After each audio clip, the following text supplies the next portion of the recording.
இந்த வீடியோவை கேளுங்க. இதில் இரண்டாவதாக பேசுகிறவர் வந்து ஃபண்டமெண்டல் ரைட்ஸை பற்றி பேசுகிறாரு, கான்ஸ்டியூஷன் ஆர்டிக்கிளை பற்றி பேசுகிறாரு. அதை முழுக்க தவறாக இன்டர்பிரேட் பண்ணுறாரு அவர். ஓகேவா?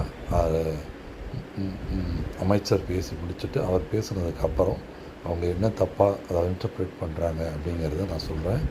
அப்புறமா யூனிஃபார்ம்ஸ் பற்றி என்ன இருக்குங்கிறத பற்றி பேசுவோம். கல்வி வளாகத்துக்குள்ள யாருமே வரக்கூடாதுன்னு சொல்லியிருக்கிறோம். யாரும் அது ஒரு சின்ன கயிறா கூட இருக்கட்டும், எங்க வீட்டுல ஒரு கயிறு கட்டினா கூட நான் அங்க இருந்து வீட்டுல இருந்து கிளம்பும் போது நான் அதை கழட்டி போட்டுட்டு தான் வரேன். இது வந்து அநியாயம், அபத்தம். அவர் சொன்னாலே நீங்க பேசும்போது கழுத்துல இருந்து என் கருங்காலிலாம் வெளில எடுத்து வச்சிருக்கேன் பாருங்க. ஒவ்வொருத்தரும் என்ன எலும்பு கூட போட்டு போகலாம், யாரும் ஒன்றும் சொல்ல முடியாது. நீங்க பாத்தீங்கன்னா ஆர்டிகல் ஃபண்டமெண்டல் ரைட்ஸ் போய் அமைச்சர் ராஜ்மோகனை நமது அருமையான கான்ஸ்டியூஷன் ஆஃப் இந்தியா அரசியல் சாசனத்தை படிச்சு ஃபண்டமெண்டல் ரைட்ஸ் அடிப்படை உரிமைகள் ஆர்டிகல் 15 to 20 வரைக்கும் ஒவ்வொரு மனிதனும் எந்த வகையிலும் பொட்டு வச்சோ, சந்தனம் வச்சோ, கயிறு வச்சோ, குல்லா வச்சோ, தாடி வச்சோ தனது தர்மத்தை அவன் இயங்க முடியும், உலகத்துக்கு காட்ட முடியும். To preach, practice and propagate his own, profess his own religion போட்டிருக்கு. அது ரொம்ப வைட்டல் ஃபண்டமெண்டல் ரைட். அமைச்சர் ராஜ்மோகன் வந்து அவங்க இருக்கிற லீகல் டீம்ல கேட்டாலே சொல்லுவாங்க இது பயங்கர ஃபண்டமெண்டல் ரைட் வயலேஷன். நம்பர் 1.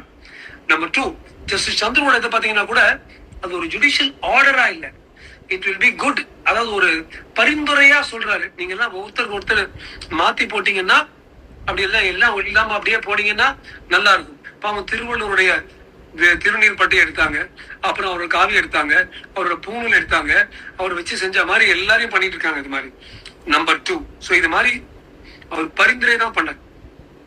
3வது மாதிரி இது it should be brought as a rule னு கட்டாயமா சொல்ல முடியாது.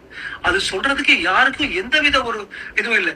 இதே அமைச்சர் ராஜ்மோகன் நான் வந்து தர்மங்களை வந்து எல்லா தர்மமும் ஒண்ணு நினைச்சு ஜெனுவனா செக்யுலரா மனசுல வச்சு வாடுறேன்.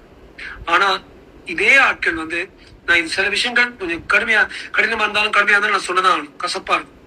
இதே ராஜ்மோகன் யாரும் கிறிஸ்டியன்ஸ் யாரும் கிராஸ் போட்டு வராதீங்க, ஏன்னா நீங்க வேற மத்தவங்க வேற காட்டாதீங்கன்னு சொல்ல முடியுமா? நீங்க யாரும் தொப்பிய போட்டு வராதீங்க, தாடியும் மீசை இல்லாம தாடி மட்டும் வச்சுக்கிட்டு இஸ்லாமியத்தை காட்டிட்டு வராதீங்க. இல்லை, இவர் வந்து ஒரு மருத்துவராக பேசலை, அதனால் நம்ம அதோட முடிச்சுக்கலாம். முழுக்க இவர் பேசுகிறது தவறு. நான் ஒரு பாயிண்ட்டாக நான் வந்து இதை லாவரியாக சொல்கிறேன். ராஜ்மோகன் ஒரு பள்ளி கல்வித்துறை அமைச்சர். அவர் அந்த பள்ளி கல்வித்துறைக்குள்ளே என்ன மாதிரியான நடவடிக்கைகளை செய்யணும் அப்படிங்கிறது சொல்கிறார். ஃபண்டமெண்டல்